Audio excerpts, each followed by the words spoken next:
संतांचा विशेष हरिकीर्तन आहे आणि म्हणून आणिकने नोबा साधन.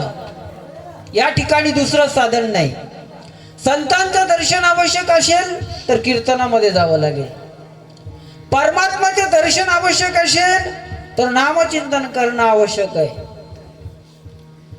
पाणी प्यायचं असेल तर हांड्यामध्ये ग्लास टाकून काढणं आवश्यक आहे आणि पोट भरायचं असेल तर ताटामधले असलेला घास कवळ भरून मुखामध्ये घालणं आवश्यक आहे.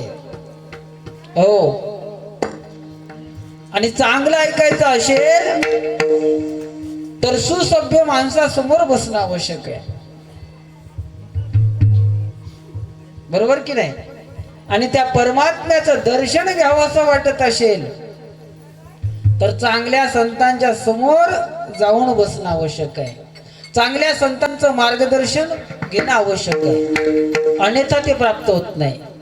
आणि असे तुम्ही महान संत, आपल्याला अभंगाकडे वळायचं आहे, असे तुम्ही महान संत या ठिकाणी उपस्थित झालात. सर्वांचं मनपूर्वक शब्द सुमनाने मी स्वागत करतो.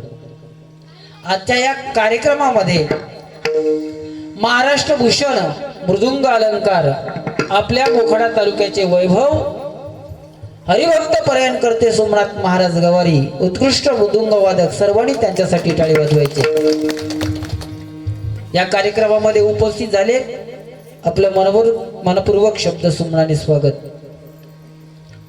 त्याचप्रमाणे त्र्यंबक तालुक्यातील आण, नाशिक जिल्ह्याची शान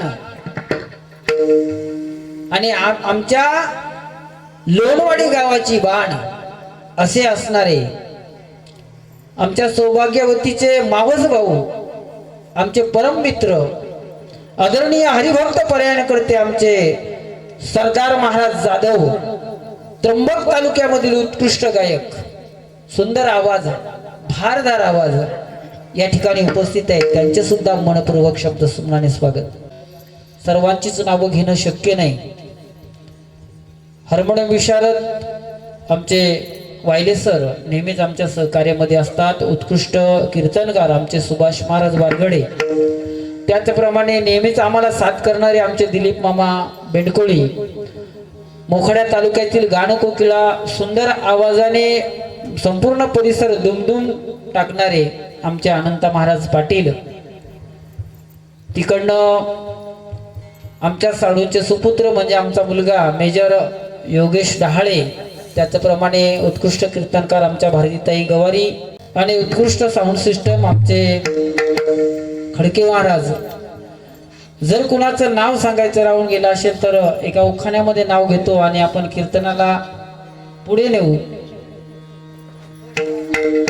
गोडे बाबा आहेत आमचे, आमच्या पोरग्याचं नाव सांगायची गरज नाही, कारण स्तुती केली ना तर मग हरभऱ्याच्या झाडावरती चढवल्यासारखं होतं आणि हरभऱ्याचं झाड वाकलं की मग कमर मोडण्याची भीती राहते. त्याच्यामुळे मुलांची स्तुती करायची नाही. हा हे तू चांगलं आहे, उत्कृष्ट हरिपाठ करता. गुरेटेक मधील अतिशय सुंदर अभ्यासू असा व्यक्ती आमचे मेहुणे, आमचे गोपाळ भाऊजी आणि पाटील भाऊजी, सर्वांचंच मनपूर्वक शब्द सुमनाने आम्ही स्वागत करतो, आभार व्यक्त करतो आणि पुढील कार्यक्रमाला सुरुवात करतो. विठ्ठल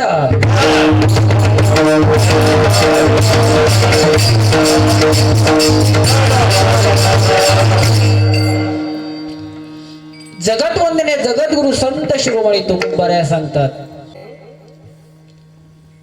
मनुष्य जड जीवाला प्रत्येक क्षणाला विचार करायला सांगतात. क्षणोक्षणी हाती करावा विचार, तरावया पार भव सिंधू. या कलियुगामध्ये जो जो मनुष्य जीव जन्माला आलेला आहे तो प्रत्येक मनुष्य जीव कोणत्या ना कोणत्या गोष्टीचा विचार करतो. बरोबर की नाही?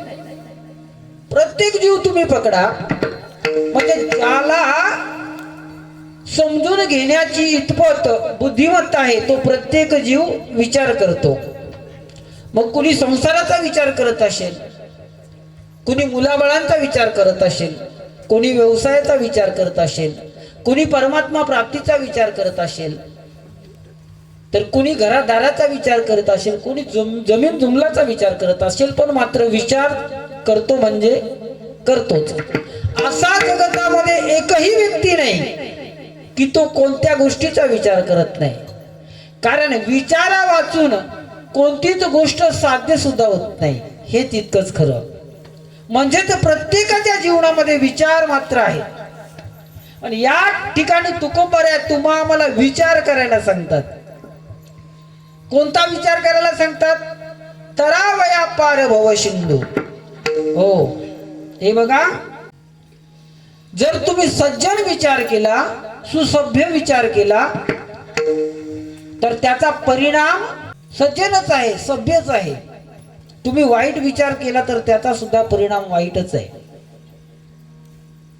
कारण संत महात्मे सांगतात, तुम्हाला जर जीवनामध्ये समाधान प्राप्त करायचं असेल तर तुम्हाला सुविचार करण्याची गरज आहे.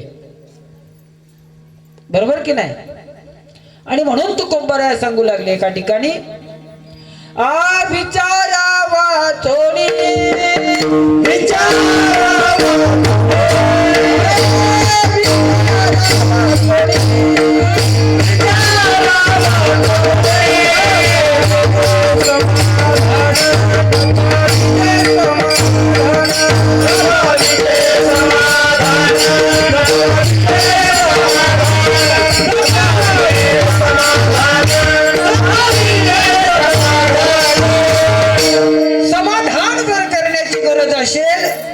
विचार केला पाहिजे.